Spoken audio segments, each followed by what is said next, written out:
Okay, so as I said before, we are going to be reading a book about a Pilgrim's Day. This is not a legend like we were reading for all the Native Americans.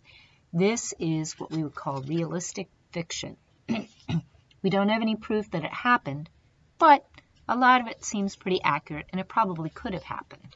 We just don't know all the truth of it. So, today we're going to read this book, and I want you to keep track of all the different events throughout the day. There's a lot of them. And then tomorrow, we're going to listen to another story about a different pilgrim, and we're going to compare the two to see how life was different for pilgrim girls and pilgrim boys. So, the title of this book is Sarah Morton's Day, A Day in the Life of a Pilgrim Girl. The author is Kate Waters. And the photographs, since these aren't illustrations, these are photographs, were taken by Russ Kendall. Okay. I did show you that at the beginning, there's a picture of this girl. She's probably not Sarah Morton, but she's pretending to be Sarah Morton. The date is November 12th, 1627. Good day, my name is Sarah Morton. My family sailed to America 4 years ago on a ship called the Anne. Now, the original pilgrims came on the Mayflower, and after they landed and settled what is now called Plymouth, or what was called Plymouth Plantation, other people came on other ships. So she did not come on the Mayflower, she came on a ship called the Anne. We came to seek freedom from the Church of England because the Church of England was not allowing them to worship God the way they chose to. So they were coming to America so that they could worship God in their own way. First, my family settled in Holland where I was born. Life in Holland was hard for us, so we set sail for the New World. So because they had gone to Holland, they didn't quite fit in there either. So they thought in this new world that they'd been hearing about, things would be different. My father died that first winter. This spring, Mother married Goodman Kempton, a new man. I'm learning to call him father, and I'm trying hard to earn his love. Come with me and let me show you how my days are. Now remember, we said there's a lot of events that occur during her day. Here is Plymouth Plantation, where you can see the houses. Mostly were made of wood planks. The fences are made out of twisted branches from the trees, and then a lot of the roofs were made out of dried grass that we call thatch, that were tied together. In some cases, like this one, it's just really a shed to keep chickens or goats in.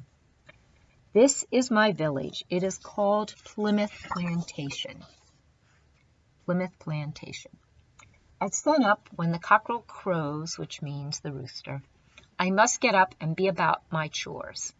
I put on my overgarments. So she has an outfit that she wears to bed. We wouldn't call it pajamas, but it's sort of like what they might call a nightshirt or a nightgown. So here she is putting on the first outer garment, her petticoat, then her stockings, or we might call them socks, garters to hold up the stockings because the stockings were not very tight, and so they would tend to fall down. The garters would hold them up, so she would tie them with these pieces of cloth. She puts on a second petticoat and then a third petticoat, a lot of clothing.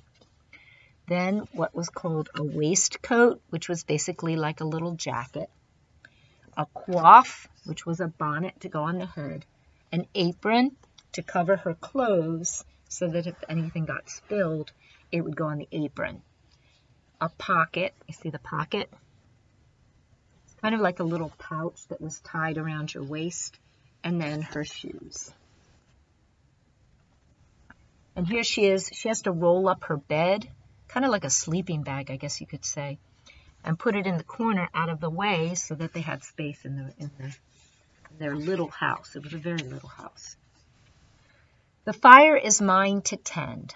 I throw brush on the red coals to make them dance. In other words, she's got little twigs and she throws them onto what is kind of like a dying fire to start it burning again.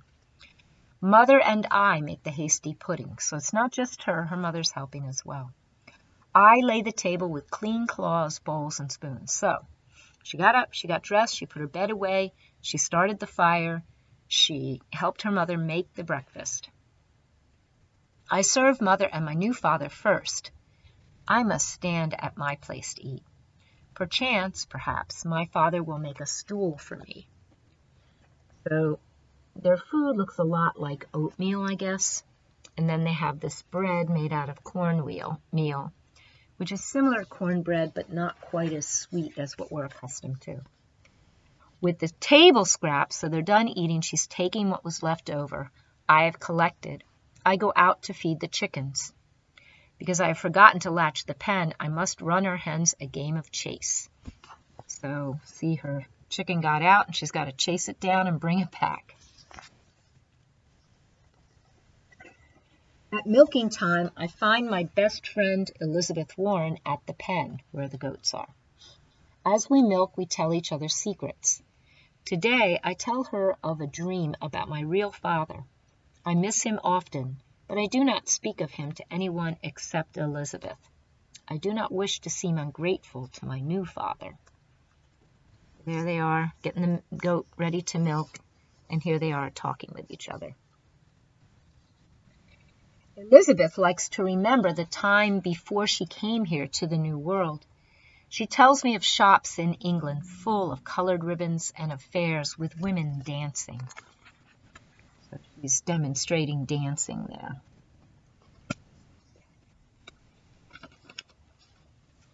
After milking, so what did she do? Let's see. She got dressed. She put her bed away. She started the fire. She cooked the breakfast. She ate her breakfast. She fed the chickens. She milked the goat. Now she has to muck the garden. And as I said, that means that she got manure, the animals' droppings, and picked them up with a shovel and threw them in the garden because that makes the soil better for growing plants. After milking, I muck the garden to make it rich for planting next spring. The muck is heavy, and I must often stop to rest. Hurry along, Sarah, Mother calls from the door. Oh, Mary, I am caught being idle again. In other words, her mother saw her not working, and so she scolded her, which means that she kind of gave her a reminder about having to do her work. I am to pound the spices today. So she has a container, not a bowl exactly, but it is a container, and they put the leaves of the plants in there, and then she crushes them with this, what we call a pestle. It's like a potato masher, but it doesn't have the holes in it, and it's rounded. It's like a rounded portion at the bottom. Our house will have a pleasant scent, of course, because she's crushing the spices. It'll let the smell out. The thump-thump of Mother's churning keeps me company. So they are not talking, but they're next to each other. And sometimes just sitting with someone makes you feel a little bit less alone. I wish I could tell Mother about my dream, but she is quiet today. And I have often enough gotten the rod for speaking out of turn. As I told you, children were not supposed to talk unless an adult spoke to them first. Next, Mother and I prepare the midday meal. So as I said, it's just cornmeal and water, and it's mixed together, and then they kind of roll it out or pat it out into these cakes, which don't taste very good, but they're often eaten with butter on them or dipped in soup or whatever. When my new father comes home for dinner, he seems pleased with the rich pottage and warm Indian cornbread that we have made. And it looks like some kind of bird on their table.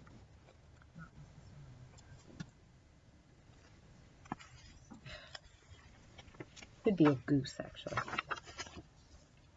After dinner, it's time for my favorite task.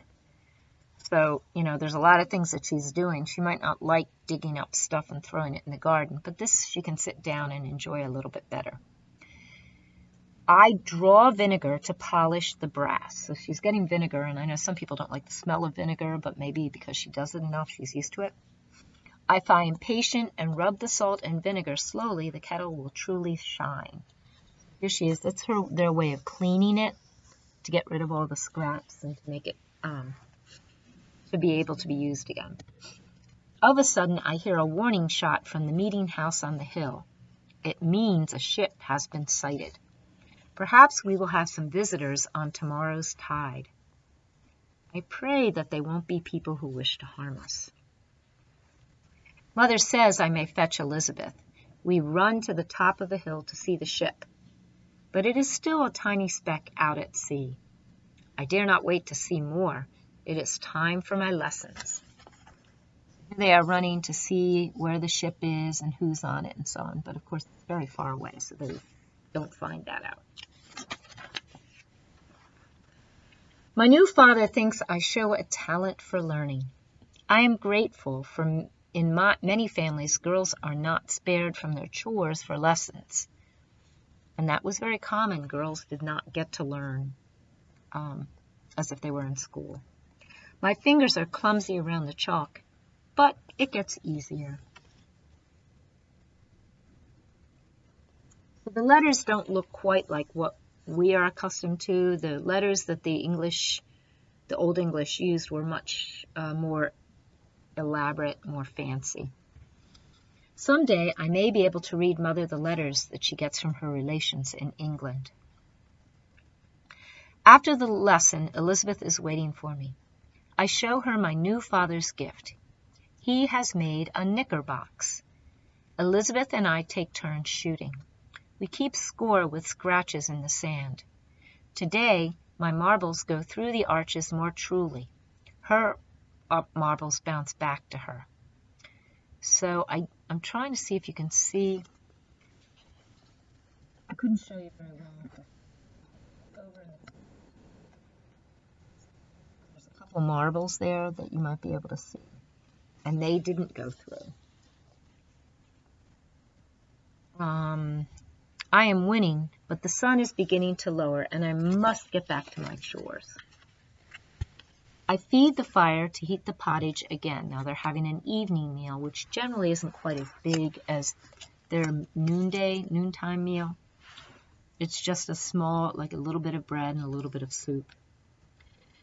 I feed the fire to heat the pottage again and milk the goats once more. So she's milking the goats twice a day. She's feeding the chickens. She's taking care of the garden. She's crushing the spices. The big brown goat is troublesome. The more I push, the more she kicks. I will have a mark to show from her tomorrow. So there she is trying to milk the goat, and the goat is kicking her. As I return from milking, my new father is coming home. He has news of the ship. It carries visitors to our village. There is much talk about where to lodge them and how to portion out the stores. So basically what that's saying is they're talking about what should we do to find space for these people and make sure they have enough to eat. After we have eaten, my new father quizzes me on my verses. So remember, you guys get quizzed on verses. We have to learn verses as well. I have been learning this one by heart since last Sabbath, and that's the word they use for Sunday. It has words to turn my tongue into a knot. So here is the way it is written in their Bible. And it's interesting because the S in the English writing of that time looks a lot like an F. So it says Psalm 100, which is what we've been practicing. We have only done Psalm 100, verse 4, but she's learning the whole psalm. This evening, Father is pleased with my learning. He hugs me with pride. Perhaps he does like having a daughter.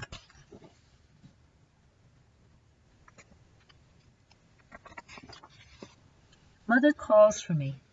We set off for the spring to fetch water for tomorrow. So they don't have faucets or bathrooms or kitchens where they can turn on the water and the faucet pours water into their sink. They have to get a bucket and carry it to where a spring is like a place where there's fresh water. The ocean water would be salty and they wouldn't be able to drink it, but a spring nearby is clean water. We look out to sea and see the ship. Perhaps Mother will have letters from England and a bolt of new cloth tomorrow. A bolt means like a long piece of cloth to make clothing with. Now there is time for quiet conversing. Mother speaks first. She asks how I am liking my new father. I can truthfully say that I'm becoming fond of him. It has been many months since I have seen Mother seem so glad. The air gets chill as we fill our buckets. It is getting towards sundown. The village quiets as we turn homeward. You know what? I feel like I missed a page. I think I did. That's okay. It wasn't an important event. Father and Mother talk in the candlelight. I bid them good night.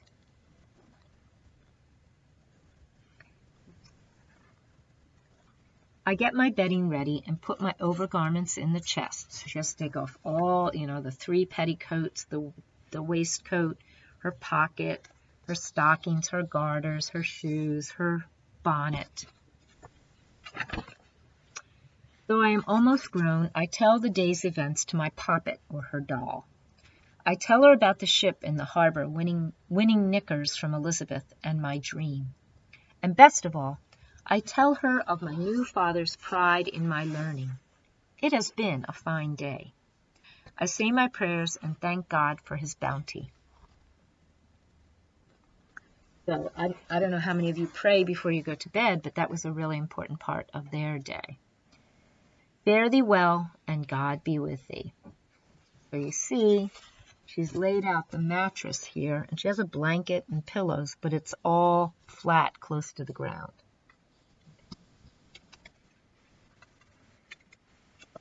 That is the end. In the back, it does describe Plymouth Plantation, but I'm not going to read that to you. All right, so that's the end of the story. Tomorrow we'll read about Samuel Eaton's day, and then we'll try to compare the 2 lives, the 2 characters, and what they had to do and what they got to do. All right.